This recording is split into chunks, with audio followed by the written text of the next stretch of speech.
We're covering the really important documents today, the BRBC, the agent AVID, the agent visual inspection disclosure, the transfer disclosure statement, and the seller property questionnaire. So we will start off as always with the broker compliance training guidelines. If you're in class, if you're able to turn your camera on, that would be fantastic.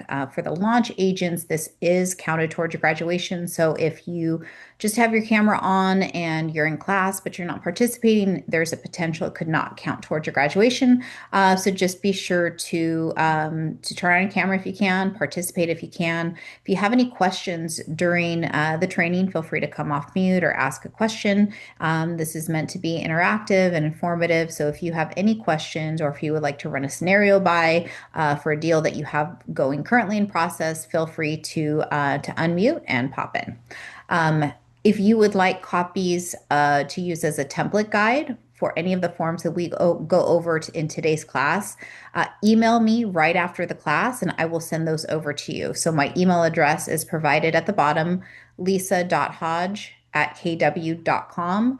Email me that you would like the broker compliance training information, and I will send that over to you right away. So be sure to, if you'd like a copy, and again, it's just a template, and so each individual scenario could vary, but it'll give you a baseline of the information, and we'll go over that today.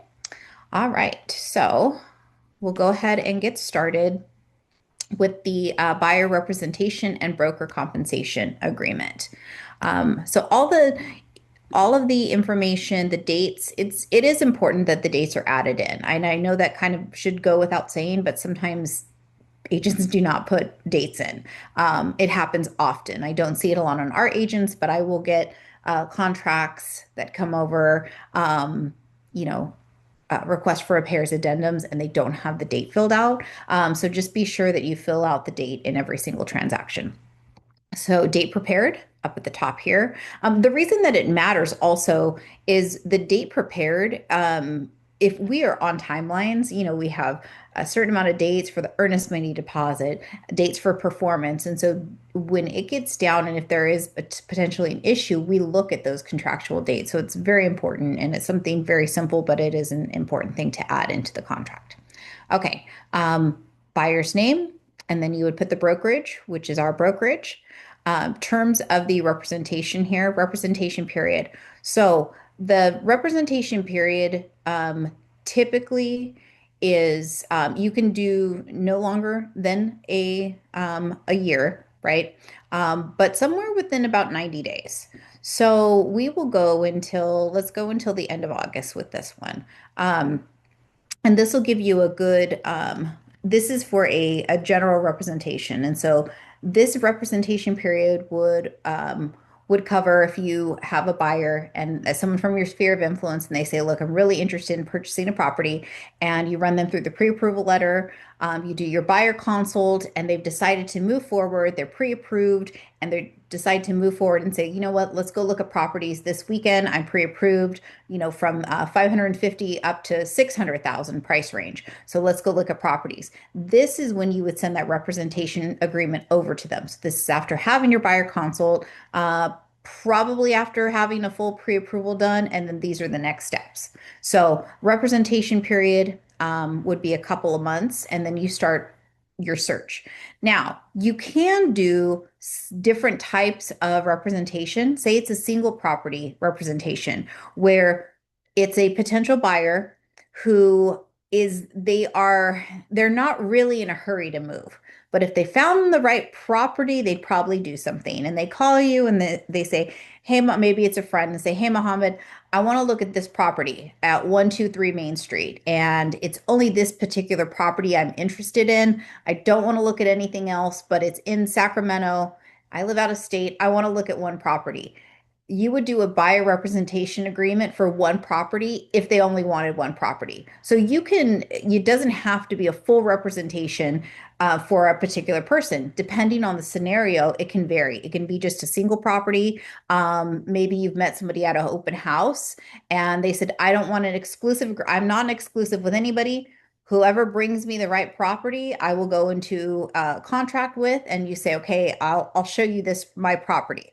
Then you can do a single property representation agreement. We do come across that, but more often than not, it's going to be a general buyer representation agreement where it is somebody that you know that's been pre-approved, who's working with you actively, where you're going to show property. So that's what we'll cover in this one. And then that'll be the template and the copy that I'll send over to you. But you can use single property representation agreements. I've used them. I've used them with buyers that I also don't want to contractually bind myself to. There are buyers that may be extra work, and I say, I'm not necessarily going to commit to do this. I will show you this particular property, but when you get serious, let's look into going to forming a more formalized relationship, because what this does also is this binds me to work for this buyer. And if they're not really that serious, it could be, contractually, I'm saying, I will find you a property. Well, if they're not really that serious and it's going to be more time than I'm willing to take. And of course, you run your business how you like. If you don't have a lot going on, great. If you have a full plate and there's a buyer that is going to run you around and probably not going to purchase something very soon, then you can do that. You can, like I said, not that long ago, I said, okay, well, I'll show you one property. So let's just do a single property agreement. And then when you get serious, let's do another one, which is exactly what happened. So we did that. I did one single property agreement. And then later on, when they got a little bit more serious, I said, okay, let's start looking at properties. And I sent an updated broker representation agreement to them with the full time frame of let's find you a house. And we dialed down the areas, the neighborhood. They had their full pre-approval. We were ready to go. And it worked out. We closed. So it does work out that way. Okay. Property type. Single family residence if it's unchecked. So it would just be blank unless there's any specific type property here that they're looking for. If it's industrial, so if this is industrial or their land, commercial, you can mark anything here. I had a call, one of our agents, they were purchasing, it was tenancy in common, which is a little bit more tricky types of purchase and types of transactions, but we come across that as well. But if you just leave it unchecked, then it's single family residence. Or like I mentioned, if you're doing just a one single property, you can do, here's where you'd mark specified property only. Okay. This could also be used if you have maybe a buyer who's on the fence about relationship with you, who they haven't fully committed yet. And they're like, I want to look at this property, but I don't really want to sign anything. I don't know what I'm going to do. I don't really want to sign anything. I'm not sure yet. You can say, you know what? Not a problem. I'll show you this property. And then you put the property there and you send it to them to sign. That protects your commission. That says, I'm officially working for you to purchase this property. And it will, that is it. It just is specific to that property. So you can mark that box here if it's only one specific property. Aside from that, you leave it unchecked and it will cover all the different properties. Location here, you could put county. I like to go counties, Sacramento County, but maybe they're looking at Sacramento and then maybe San Joaquin County too. Maybe they have a commute and they're like, hey, I could go Sacramento, or, Elk Grove, Lodi, maybe Stockton. So you can put counties, because we all know buyers sometimes will start really wide with their search, especially first-time home buyers, and say, well, I could do up to an hour commute depending on the property, and then you narrow it down. So I always like to start really wide with my search with particular buyers like that, with the county. So I don't put a particular city in unless we have it dialed in of this, there's no way that they're moving out of the certain city because they're looking for their dream home in Sacramento and the certain area. And so I'll just leave it as county. Additional description, if there was anything additional, narrowing it down. The more information that you fill out within this BRBC, it does create limitations. And so if it's a particular buyer that once very limited, then you can limit it down. The more information you add in, you have to go back and amend the BRBC if you change any of the terms. And so I recommend doing a very broad BRBC with the county and the dates, and that's it. Don't specify property because we all know buyers can change their mind. One minute they're buying their dream home, the next minute they're going to actually buy a duplex because they're kids going to live in there and they don't need the dream home with the ADU. They're going to buy, they found this great, duplex on land, right? So leave it wide. And that way you can always narrow it down. So there's no limitations on narrowing it down. So start wide. If there were any buyer preferences and priorities, again, this limits you, so leave it blank. If there were any properties excluded from the representation, if you have a buyer who said, I've been working with the agent at ABC Realty and we wrote an offer on 123 Main Street and the offer didn't get accepted, but it's still active on the market, right? That would be a property that that you would want and they would want to exclude from the representation because the conversation you would have is you owe the other agent commission as well. If I represent you on this, you still owe my commission as well. And so it's not our problem necessarily, but it is because a buyer then is going to be subject to and liable to pay double commission on the property because they already have representation. They've already signed more than likely a BRBC and an offer. And so that agent already has effectively earned that commission. So you want to make sure when you're going over this that there's no other, that they don't have a contract with anybody. So that's really in your buyer consult, one of the first questions you ask, or not first, but in the initial consult, are you working with an agent? Have you worked with an agent? Have you signed anything? Sometimes buyers will say, I don't know, I think I signed something. We all know we do electronic signatures, so I would have them go back and look through their email. We get this more often than not where they say, I don't know, I don't have a copy. Look through your email. It was done a lot. Did you go to their office and sign it? No. You sign it online. Okay, it's in your email. Please go check because that makes it will ensure and you can see the relationship and if they have an active BRBC because what'll happen is they're subject to pay that other commission as well. So we want to make sure that they're not in contract with somebody else in contract with us. Let's see. So that would be the excluded properties, amount of compensation. So I always like to put 3% here. You can go down and you can amend your BRBC.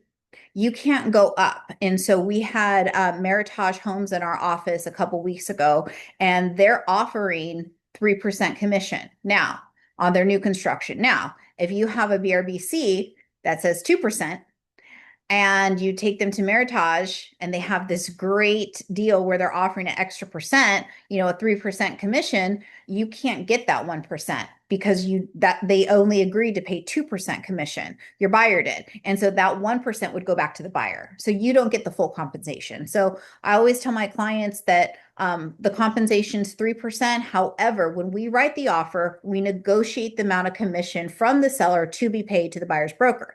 Now, if they offer 2%, then I could do an amendment and I'll amend it down to 2%. However, if they're offering anything more than that, then we all know it's going to go back to the buyer. And so we want to keep that amount at 3%. That way it's covered. You can always go down. You can't go higher.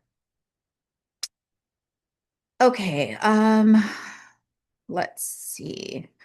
Payments received by broker from seller or others. If the broker receives compensation from seller or others for broker's representation of buyer, the amount shall be credited against buyer's obligation to pay broker. That means that if you are getting your 3% commission, then that's the amount that's being paid. And so you are getting compensated for that, and there's no excess amount that's going to be owed by the buyer. Okay, so it's saying the amount that you're getting paid, the buyer does not owe an additional amount to the buyer's broker. Broker shall not receive any amount in excess of the amount specified. And so we're not going to get any more than the amount that we've already contractually agreed to here. Okay, let's see. the RAD form here, brokers paying the referral fee. So if you get a referral from another KW agent, and they're paying you a referral fee, and so say I'm in San Diego right now, and I say, hey, Alyssa, can you take care of this buyer for me? They want to write an offer for this property, but I'm not there, but pay me a referral fee. And I told them you take great care of this client. So she's getting paying a referral fee to me. Okay, so Alyssa would need to have them sign the RAD form, which acknowledges and shows the relationship and where the money is going, essentially. And so if a referral fee is being paid, be sure to have that marked. Okay. Cancellation rights, non-exclusive. If there's no exclusive relationship, if it's just the one, maybe a single party property, if it's non-exclusive, cancellation effective upon receipt. Or you can put a date in here. You can say, I want it to be, 30 days after receipt. Or exclusive automatically adds in that 30 days. So cancellation effective 30 days after the receipt. And so when you have this exclusive agreement, you have that the 30-day period. It's already in here, or you can shorten it. We don't recommend extending it, but you could shorten the cancellation. Just leave it blank. Like I said, kind of a broader range, and it's not limiting you. Time to deliver buyer personal financial information within 5 days. So that's the pre-approval here. And then let me go back. Actually, I think I left this part out. So I started to touch on it a little bit with the different types of BRBCs and the different types of relationships. But you want to present this BRBC before you start showing property. So you want to already have this and have this conversation before you start any action towards this. Okay. It is really important that in order to protect your commission, that this is sent ahead of time, and also provides clarity to our relationship. So, prior to, pre-BRBC, there was a lot of running around, and you would ask a buyer to sign something. I know I'd say, okay, here's a representation agreement. You get a ton of pushback because they would say, I've never had to sign that before. No agents ever made me sign that. I don't want to agree to it, because that was the industry standard, was you just go show a buyer property. And then if they wrote an offer with somebody else, well, kind of too bad. I mean, you could go after commission, but it's a whole mess. And most people didn't go that route. And so I really do like this BRBC, because what it does is it protects our professionalism. It lets the client know what the agent's job is, what our duties are, what we're going to do, and we have that conversation and establish that relationship. That way, if your buyers are, driving by a property on their way home from church on Sunday, they're like, you know what, let me stop in that open house. They'll say, I have an agent, I signed something. So it just makes it official and solidifies this. So just be sure early on, before you start showing properties, that you have this relationship established, that you have had them sign the BRBC, that you've gone over this, and that you really do establish that relationship. So don't have them sign this, weeks in to say, oops, oh, I forgot to have them sign the BRBC. You have to have a BRBC signed. And I know that all of you know this, but I'm just going to reiterate it, because it still does happen that they don't have a BRBC signed. So just be sure ahead of time, before you go show them that property, have this signed. Okay, let's see. Any questions on the BRBC? No. Okay. And I'm sure most of you all have been working on this BRBC and have done it already. So you probably know and have gone through it. So, okay. So that's it for all of the key points on the BRBC. All right, now we're switching gears a little bit. We're going to put our listing agent hat on a little bit. Okay. So that was the initial contract when we're doing the buyer representation agreement. But now we're going to switch gears and kind of put our listing agent hat on. This could also be buyer's agent, but we're doing the AVID transfer disclosure statement and seller property questionnaire. All right, we're hopping right into the AVID. Okay. So the AVID is the visual inspection disclosure. It is what you can see. Okay. So there's limitations to the AVID because we're acting in the capacity of an agent, not in the capacity of a contractor or somebody who has extra knowledge about the property to advise, right? So this just says, what does the property look like? Is there a roof on the property? Is there grass overgrown? That it just solidifies that we've been in the property, we've taken a look at it visually. The limitations say, because the agent's duty is limited to conducting reasonably competent and diligent visual inspection of reasonably and normally accessible areas of only the property being offered for sale, there are several things that the agent will not do. What follows is a non-exclusive list of examples of limitations on the scope of the agent's duties. Roof in the attic. The agent will not climb onto a roof or in an attic. Interior. An agent will not move or look under or behind furniture, pictures, wall hangings, or floor hangings. Agent will not look up chimneys or in cabinets or open locked doors. Exterior. The agent will not inspect beneath the house or other structure on the property, climb up or down a hillside, move or look behind plants, bushes, shrubbery, and other vegetation or fences, walls, or other barriers. Appliances and systems. Agents will not operate appliances or systems such as, but not limited to, electrical, plumbing, pool or spa, heating, cooling, septic, sprinkler, communication, entertainment, well, or water to determine their functionality. Size of the property or improvements. Agent will not measure square footage or lot improvements or identify or locate boundary lines, easements, or encroachments. Environmental hazards. Agents will not determine if the property has mold, asbestos, lead-based paint, radon, formaldehyde, or any other hazardous substance, or analyze soil or geological condition. So what I like to say, I'm going to stop right there because this is the asbestos, the mold. Those are those are trigger words. Okay.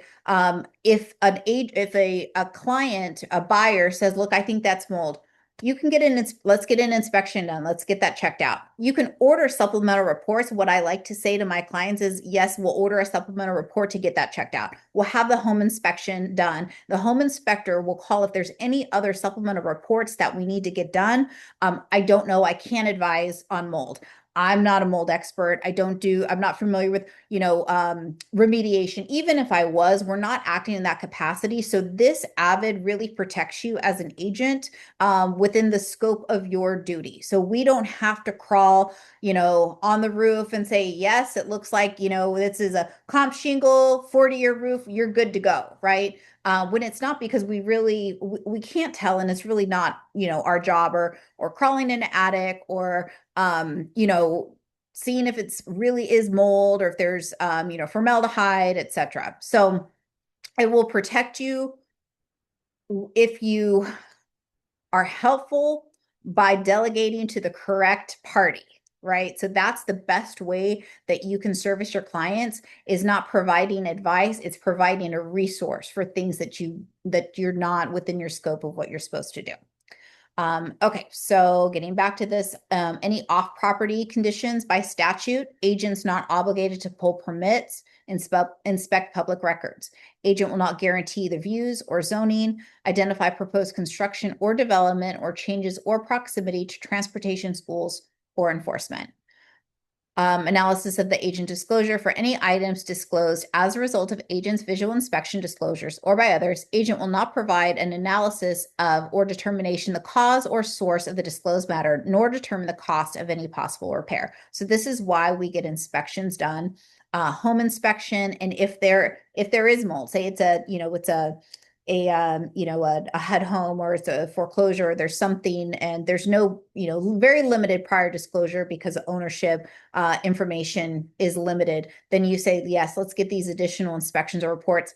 I'm not sure. I don't know, but let's get this checked out. That way you are covering yourself and letting the client know that that there's resources in order to get everything checked out.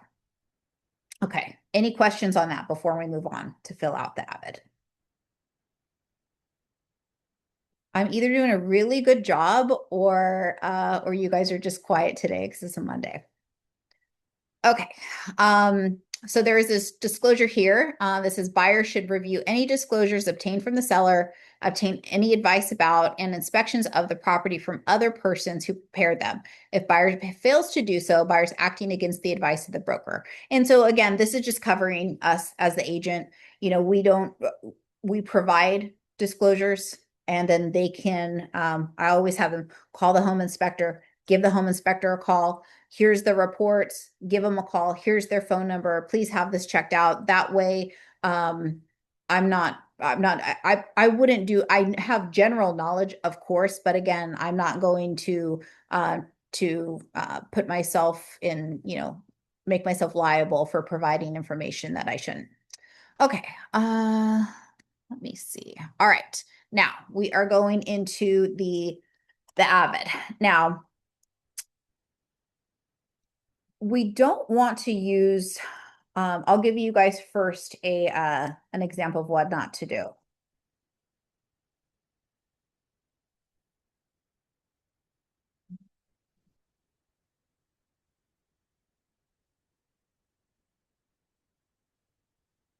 Okay. Don't ever put something like this. So we don't want to use large crack in the ceiling, black mold. Okay, so those words we don't want to use. Okay, so you could say something like, uh,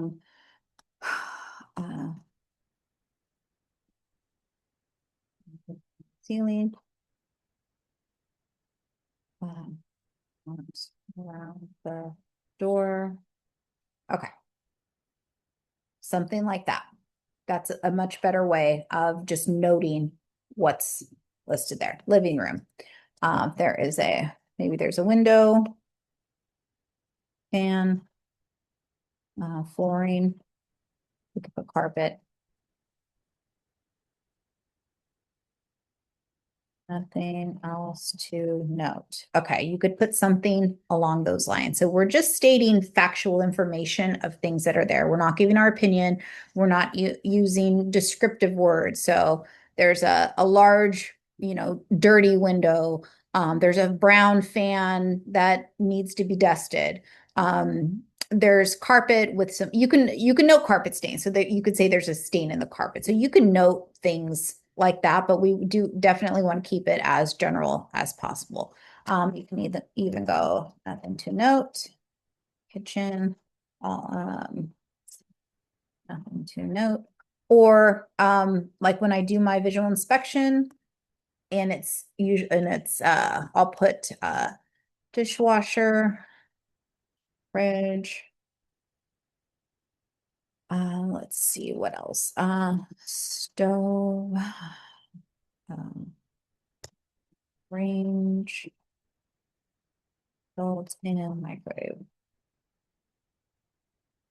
I'll put the appliances, especially in the vacant houses, in case there's, you know, a break-in or, you know, we've had properties that are vandalized, you know, it's been sitting vacant for some time. And so they might come in and take out the appliances. And so I will put, especially on the vacant houses, the appliances that are in there. Let's see, other rooms. So say there's a den, okay? You would mark what you, other room, you would put what you're putting there. So if there's a den and you don't note it anywhere on your Avid, the way that they would look at it is that you didn't inspect it. So be sure that you note any place that you've inspected, and we'll get to that. We'll get to that in a minute. Okay, halls and stairs, you could just put nothing to note. I could spell. Okay. Let's say it is a 3-bedroom house. Okay. If it is a 4-bedroom house, you need to have 4 bedrooms here. If it is just a 2-bedroom house, and you need to have 2 bedrooms there. Okay. If it is a 3-bedroom house and you have only bedroom 1 and 2 in here, that is not a complete Avid. You have to make sure that every single room is covered. So you could put, I like to do this. I go primary bedroom.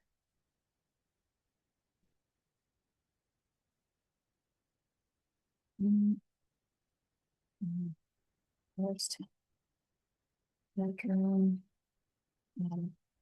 Needed. Lisa, I have a quick question. Sure, go ahead. Okay, I'm thinking about window treatments. Like, if we noticed any of those, would we notate that in the Avid? You can, yes, you can notate if there's window covering. So you can notate, um, just don't use descriptions. Don't say, old window coverings, brand new window coverings. You can put that there are window coverings. Yes. Like the mini blinds, that sort of thing. Yes. The Yes. shades, the custom shades, and the Yes. okay. Yes. Window coverings. You can put that. So in bedroom three, window coverings. So it looks something like that. Um,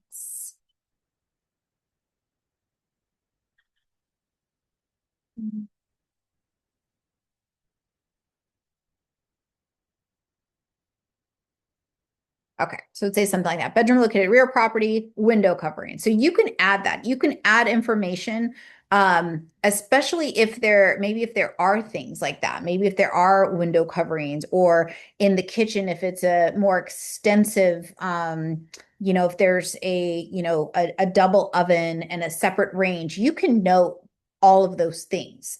It's better to not use your opinion about the condition of that. So if you're saying there's a old stove, don't note anything like that in the Avid. But yes, window coverings, you can add more information in there if you're like, there's a fan and there's tile flooring, you can add things like that. And then the bathroom, you could put like tub, you could put shower, tub. And what I like to do too, I don't, because through our insurance, it's not recommended that we do photos and attach them to the Avid. But I do video and photos the day I do my Avid. So again, you can do your own style of how you do it, but I'll do my Avid. I do my walk, obviously, when I take my listing, do my walkthrough and make my notes, right? But when the property goes into, if I'm the listing, when the property goes into contract, I go back to the property and I do my Avid. Okay. If I'm the buyer's agent and we go into contract, when I have the home inspection done, the day of the home inspection, because I'm there anyways, I do my Avid. I do like to take photos, um, and I do like some video, right? So it'll jog my memory about the property to see if there's any kind of discrepancies. So I don't attach those, but again, it's your own, method of how you want to do it. But I do take photos and videos on the day of my Avid. It's just the way I do it. Okay, so every bathroom has to get noted. So we'll do this here. We'll do bathroom two. So this is a 3-bed, 2-bath house for the purpose of training. Let's see. Let's primary bathroom.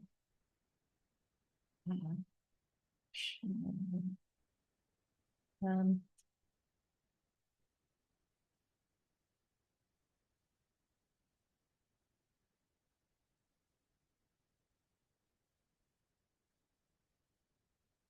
okay, so we have 1, 2, 3 bedrooms, 2 bathrooms, and they're just simplistic. Okay, we're going on to other rooms. If there was anything else here, like we put earlier, there was a den. If there is a theater room, if there is a sunroom, if there is something else aside from the living room, family room, kitchen, bedrooms, bathrooms, anything here would go in the other. And so depending on the size of the property, if you have a, really large property and there's different, different rooms, if there's a wine cellar, if there's any other additional spaces that aren't already included there, it would go in the other spots here. And if there were additional rooms or structures, then an addendum can get added on here and you can fill out all the information there.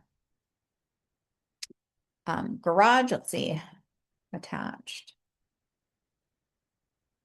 Attached could not view walls due to, okay.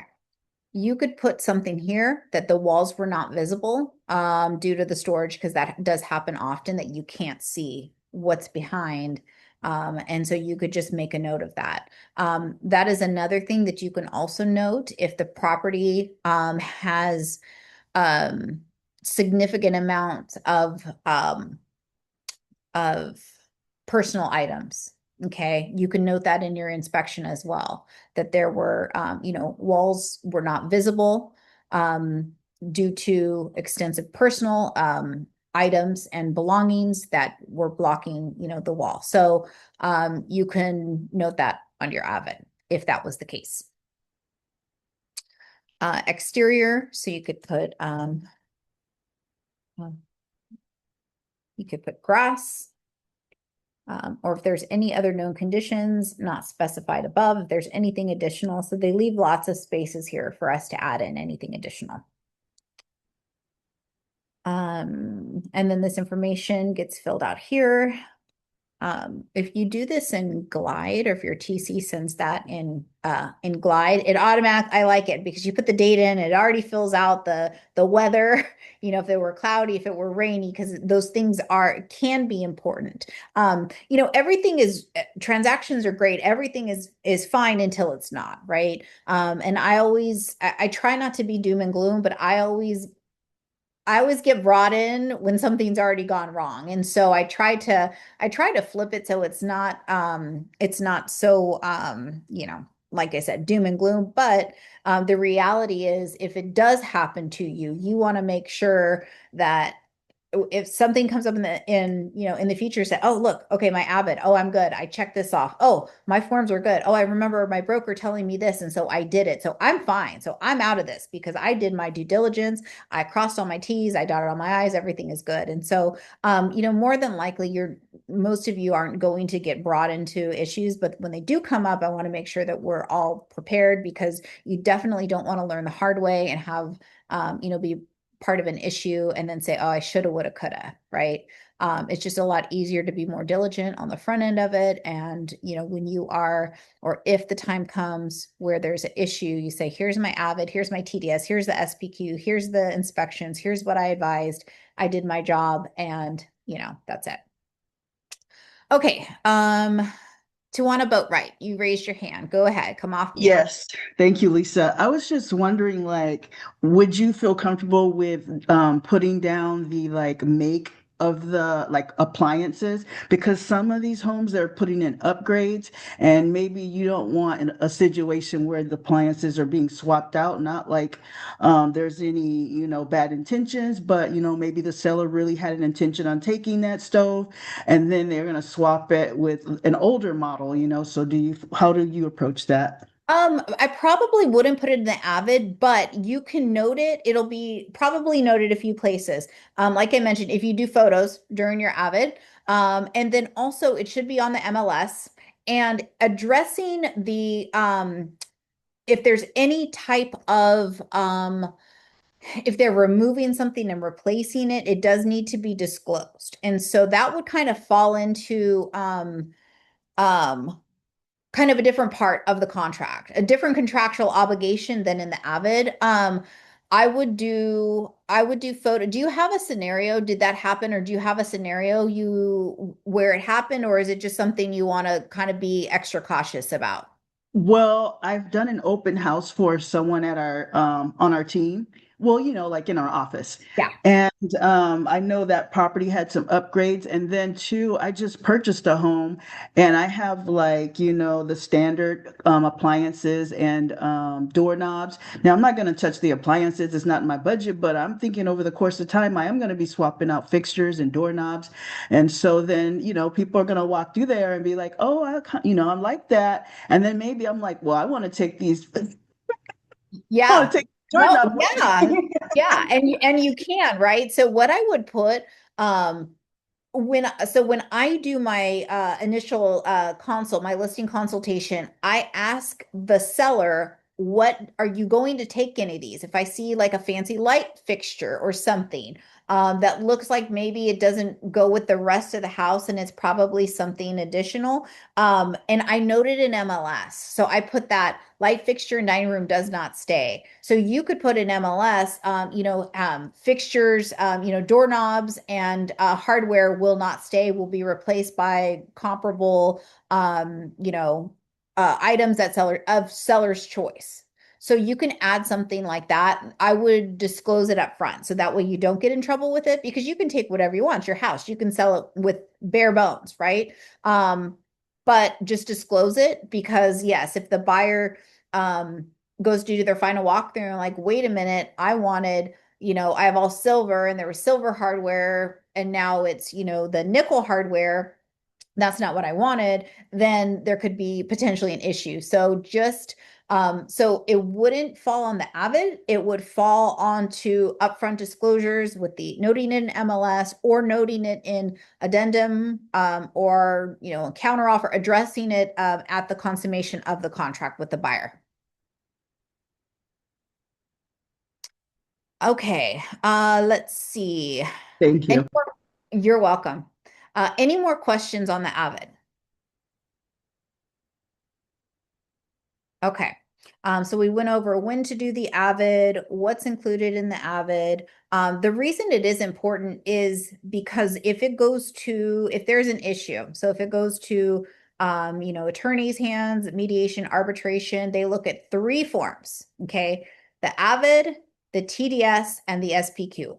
They don't ask for the buyer inspection waiver. They ask for those three things. Send me the Avid, send me the TDS, send me the SPQ. Those three things are what the whole foundation of that. If there's ever contract litigation, that's what they look at. So they're very important that we cover those. So let me get into the TDS and SPQ. They're pretty quick, so we should be right on time here because we don't fill them out, right? I think that's the main important thing is we cannot fill out a TDS.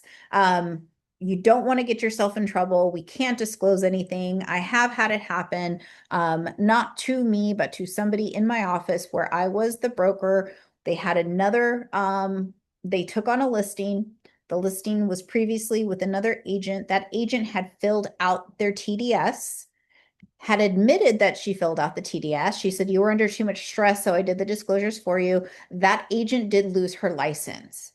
So it does happen. So I love that we do everything electronically now, and it really goes directly to, because this is probably, I think, like 2006. So this is, probably 20 years ago, but still, it has happened, and I do know what happened. And so,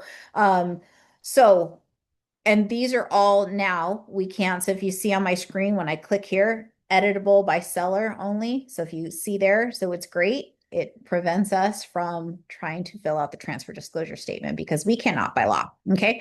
All right. So TDS, if you have more than one unit, if it's a duplex, a separate TDS needs to be provided to the seller. Okay. So if it were a duplex, then you would put property as a duplex, triplex, fourplex, and it's for unit 1, right? Or unit 2, or unit 3, whatever it is. Okay. If it's a single family residence, then you leave that blank. Okay. Let's see. The date goes in here. Okay. So the seller's information here, if there were any inspections completed, then they would mark that there. Any additional inspections, reports, or disclosures, they would fill that out here if they had a home inspection done. So you can let them know what goes on the TDS. And so you can't let them know the material items, but you can let them know, hey, yes, you had a home inspection. Here was the date that we got it done, right? Here's the home inspection that was completed. That needs to be on the on the TDS. So when we are reviewing these things, we're not telling our client how to fill them out, but we're saying, hey, you do know this information. If you don't put it, then you could get in some trouble because you do know about this. Most of the time, it's an innocent mistake. It is just that they forgot to put it. And so most of the time there is no, they're not intentionally trying to non-disclosure. Most of the time it is just, I forgot. I didn't know. I don't remember. So we review it for our clients to make sure that they're protected. Okay. If the seller is or is not occupying the property, they would need to mark that there. So double check that when your client sends it back. If you know that they live in the property and they say they're not occupying the property, say, hey, did you move out? Last time we did the listing consult, because you were there last time. Are you not occupying it? So make sure that they have that filled out correctly. And then anything included in the property. So if they mark here that there is a range, a oven, a microwave, a dishwasher, and central heat, central AC, and they're in contract, and then it goes to close, and all of these have been removed, then we run into an issue. And so they have to mark everything that is located in the property here. They'll ask sometimes what's an exhaust fan or what's 220 volt, right? You say it's probably in your laundry room, right? So you can say things like that. So yeah, you have a 220 in your laundry room, but double check, right? Check if there's anywhere else. Fireplace, the approximate age of the roof. So these things are important here. To the best of your seller's knowledge, are there any of the above that are not in operating condition? Yes or no? So if they say no, and the garage door is broken and they have knowledge about that, they could get themselves into some trouble. So if you've gone through your listing consult with them and then you sent them over, they signed the listing agreement, you're now working on your seller disclosures, and you did the walkthrough and they said the HVAC's not working, our roof is leaking, the garbage disposal, it never worked, it hasn't worked since we moved in there. And then you look at the TDS and review it, you can jog their memory, say, hey, when we did the walkthrough, you said that garbage disposal doesn't work, but on this, it says it works. And so you can have them make some of those changes. That's what I would recommend. So always review it.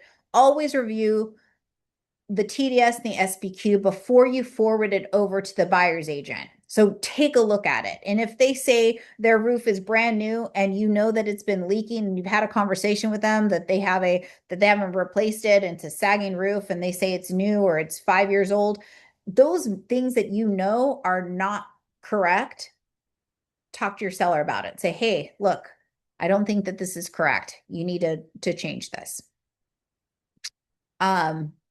So again, are you seller aware of any significant defects, malfunctions, or any of the following?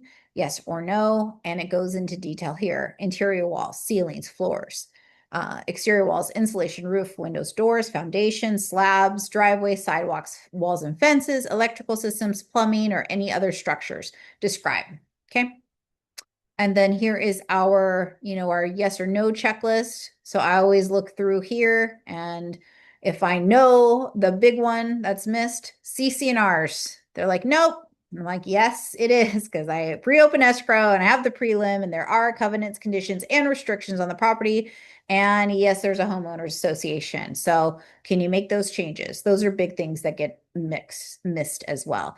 And because there's so many forms, they're very, foreign to the seller. Even if they've bought or sold maybe 2 houses, they've only done this twice, right? And so there's a lot of paperwork, a lot of things that go into it. So just double checking and reassuring that everything is filled out correctly. Okay, so that is the TDS. Big takeaways on TDS. Make sure that the information, we don't advise a client, but we make sure that the information, to the best of our knowledge, if they're sharing information and we know it to conflict with the facts, let them know, hey, this isn't correct. Okay. Okay, the next one is the SPQ. This is all, most of them are just the yes or no questions here to be filled out. But I think the biggest thing here, they changed this a little bit because it was unclear, and I would probably get I would get a lot of calls on this and just wanting clarification of this. And so Are you, seller, aware of any documents regarding the property that were prepared before your ownership, whether in your possession or in the possession of others? Okay. If you have a client and you sold them a house 2 years ago and they had home inspections done, pest inspection, but they had all the pest work done, right? If it's in their possession still or in your possession, you have to provide it to the new buyer. Okay.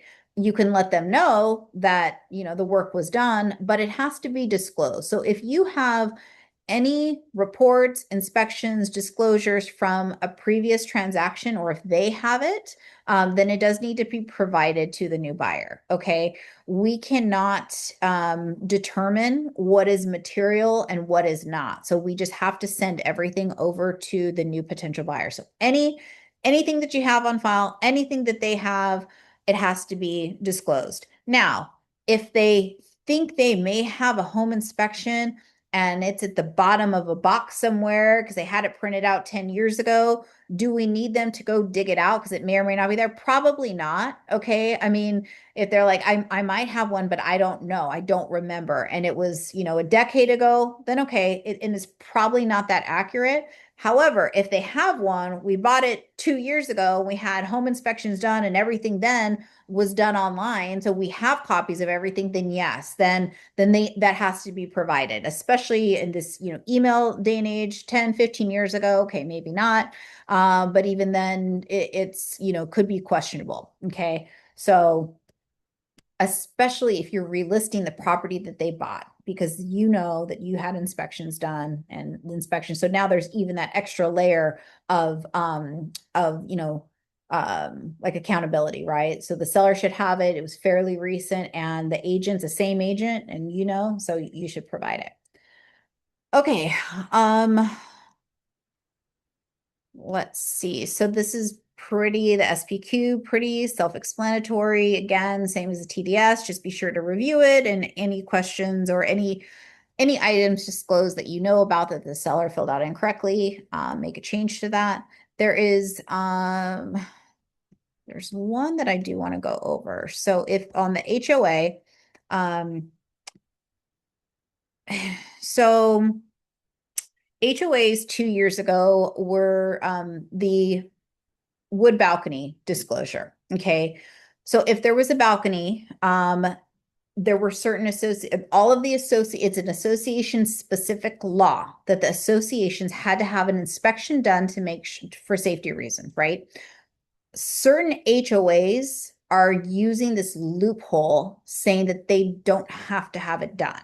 Okay. So if you're selling a condo, the law doesn't say that the seller has to provide the inspection. So it's not an owner specific, it's an HOA specific law. So if you're running into this issue, you can have the seller put down here in this spot that homeowners association has opted out of the inspection, as indicated that they are exempt from the inspection. Okay. If this happens to you, you can call me. I'll give you the exact verbiage of that, but it does happen. So we've kind of gone back and forth with this since the law passed, but it's not a seller specific law. It's a HOA specific law.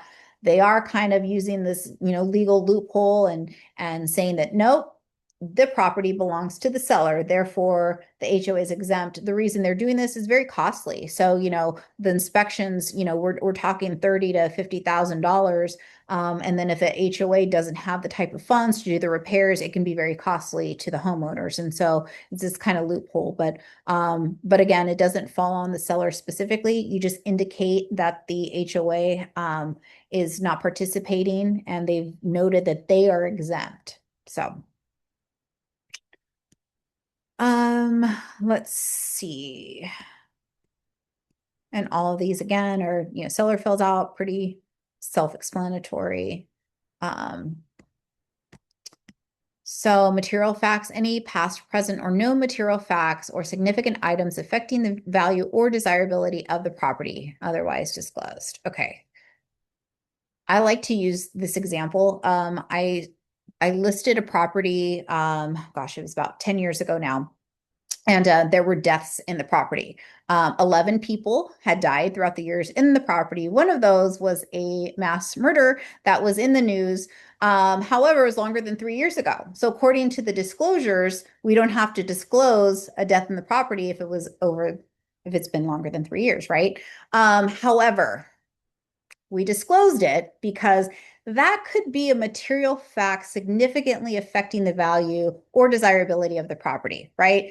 It doesn't fall into any disclosures. It's kind of an odd thing that comes up, but it's like, yeah, we don't want to not disclose. And then the buyer is, looking up archives about their property. They have this great property, but oh, in 1974, there was this crazy murder that happened, right?